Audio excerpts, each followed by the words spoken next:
Been about 4.5 hours roughly, and look at where we are. So here was 10:09, and it is now 4.5 hours later. So it has doubled, more than doubled actually, and it is at its peak. Okay, how can I tell? Let me show you what it looks like on the inside.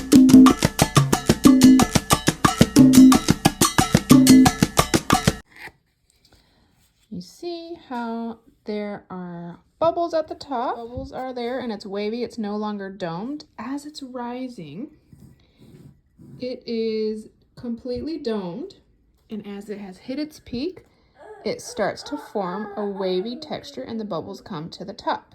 So this is on what happens. So you feed your starter, and it's like this, right? And as it starts to rise, it starts going like this, and it's got that domed top.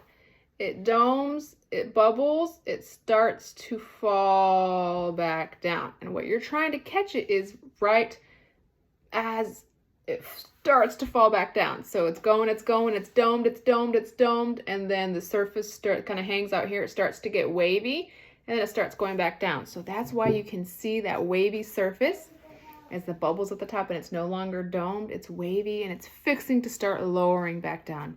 That is at its peak, and it is ready to mix in our loaf. So let's get to mix. I have my scale, my bowl, my starter, my water, and my dry ingredients. Okay, so I highly recommend mixing and bulk fermenting in a clear bowl. Okay, this bowl is really going to help during your bulk fermentation because you will know how far it has risen because you're able to see it. If you are in an opaque bowl, how are you going to be able to mark it and know how tall it's risen, right? So I really recommend a clear, straight-sided container that you can even. Okay, so if this was also a tapered bowl like this, that's not really as even either. Measure 300 grams of water.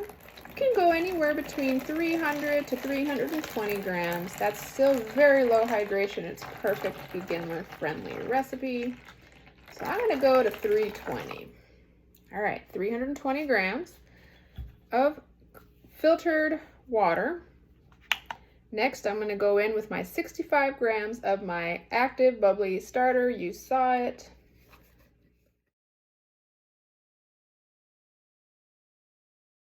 Let's give this a good mix until it's mostly dissolved. Doesn't have to be perfect, but we just want to get most of it dissolved into a texture.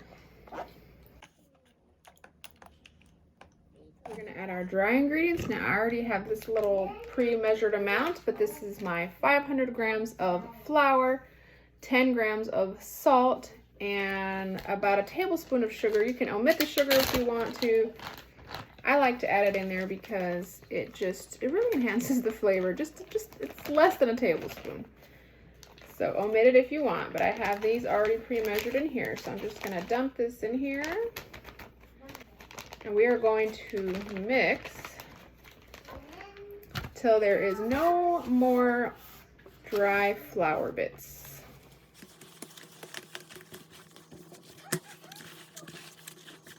Okay, I want to check the bottom to make sure there's no dry bits in there. The dry bits like to hide at the bottom in the middle there. So I have mixed it. It's still a very shaggy, ugly looking dough. There's not going to be anything nice and smooth about this. All we're doing is initially mixing in all that flour, and it's going to be a shaggy mess. Just looking for a shaggy dough. And we're going to cover it and let it rest for 30 minutes to an hour. If you have an hour, wait an hour. If you only have 30 minutes, then wait 30 minutes. And as we let it rest, flour is going to start to fully absorb. It won't absorb immediately, so as it rests, it's an important step for the flour to fully absorb. The gluten is going to start to develop as it rests. So having a rest period is important. So let it rest, cover it with your plastic wrap, with your foil, if you have a lid.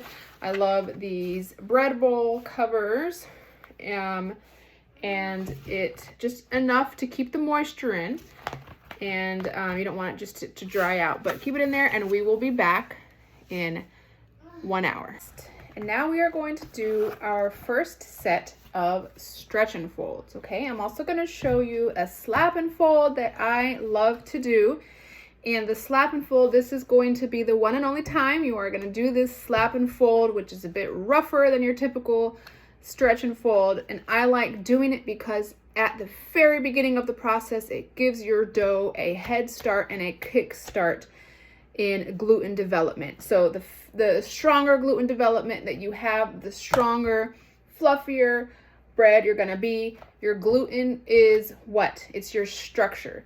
It is your house frame. It is your skeleton of your bread throughout the fermentation process. As it's rising, those bubbles and those gases are creating bubbles. And if it doesn't have anything to keep it in place, what's going to happen? It's just going to fall right down, right? It's going to fall flat. So if you have a strong gluten structure, which is what the stretch and fold and the slap and fold is for, then you're going to have a much bigger, fluffier loaf. So that fold is exactly what it sounds like. We are going to stretch and fold.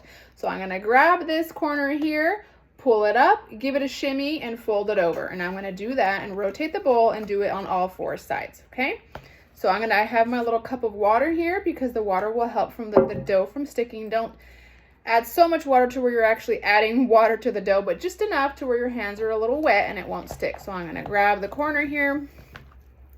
I'm going to pull up, give it a little shimmy, and fold it over. I'm going to flip. Now I'm going to do this side. Same thing, as water as you need.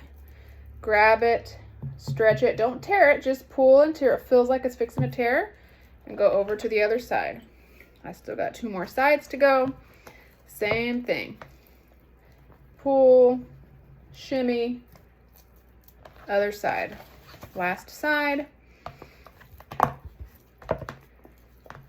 We are going to pull, shimmy, and fold over. Okay, so that is your stretch and fold. That is it.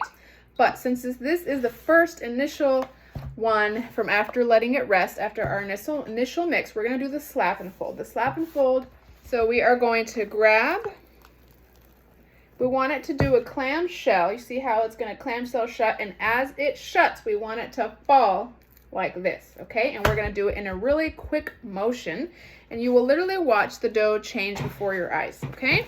This is your sign that the gluten structure has developed.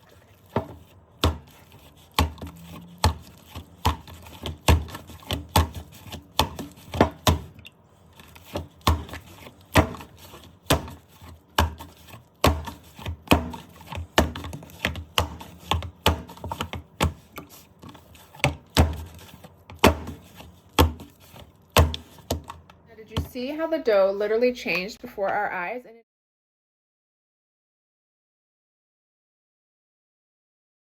it is now an actually relatively smooth ball of dough. So the transformation between the shag and the smooth ball of dough, that is your indication that it is now, the gluten has started to develop. It's a pretty smooth ball, and you just jump started your dough. So it is gonna already be stronger from the get-go, and let it rest. And we're gonna come back in 30 minutes and we're gonna do another stretch and fold. We're not ever gonna do that slap and fold again. The slap and fold was just that one and only time to give it that jump start, and that's it. Come back in 30 minutes. We will just do the simple stretch and fold, and that is it. Now, when do I suggest to do the slap and fold? I prefer to do it every time just because I love the strength it gives the dough. But you don't have to. You can specifically use it as a strategic move whenever you are in a rush and you don't have time to do stretch and folds every 30 minutes for the next 2 hours. Just give it a really good slap and fold that first time and do 1 more set of stretch and fold, and that's it. So you're only doing it for 1 hour instead of 2 hours every 30 minutes. So that can be your strategic move to really kickstart the dough so you can make sure that you have a strong dough even though you haven't spent the last 2 hours stretching and folding it. So see you in 30 minutes. We're gonna do our last set of stretch and folds, okay? And then I'm gonna show you this. This is the little trick that I like to use for beginners, okay? It'll really help with your bulk fermentation, so we'll do that in a minute.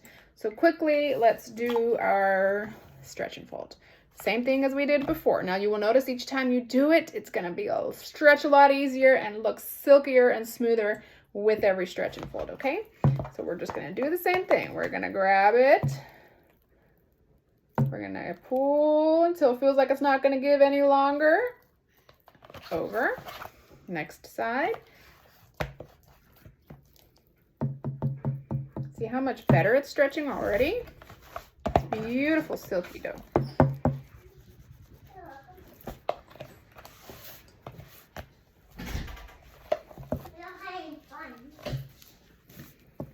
Okay, this is our aliquot. So all this is essentially our mini big dough. And we are going to put in here 40 grams of our dough.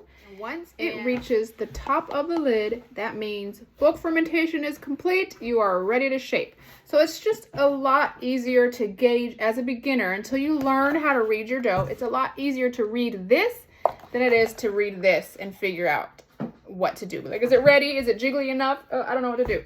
So put it in here and this will be your easier way. So all we're gonna do is, this is a little 2-ounce cup. I get these at the dollar store. I'm just gonna pinch off a little bit of my mother dough here. And again, use my scale.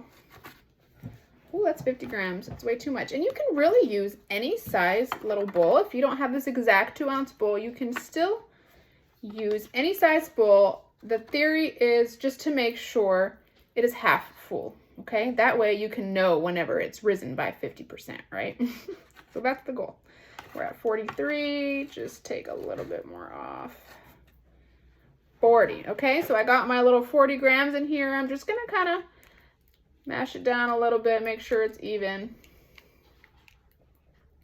Okay, put my lid on.